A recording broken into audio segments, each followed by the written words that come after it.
ഹൃദയത്തിൽ തൊട്ട് എല്ലാവർക്കും ഒരു നമസ്കാരം. എല്ലാവരും സുഖമായിരിക്കുന്നു എന്ന് വിശ്വസിക്കുന്നു.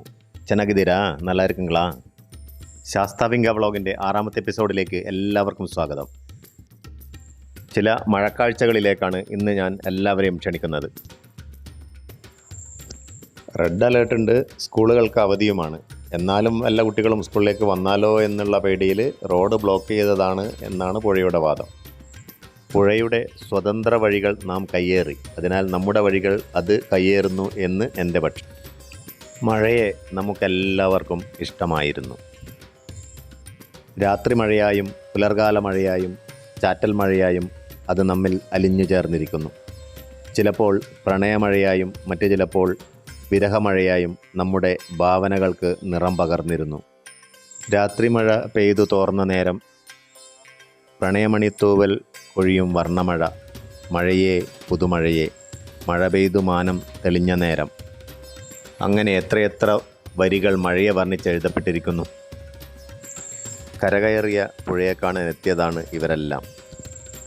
പടുവിലായി ദൈവത്താറീശ്വര ക്ഷേത്രത്തിന് മുന്നിലുള്ളതാണ് ഈ കാഴ്ച. കനിവില്ലാത്ത കാർക്കോടകനെ പോലെയാണിപ്പോൾ കർക്കിടകക്കോള്. മയമില്ലാത്ത മഴ.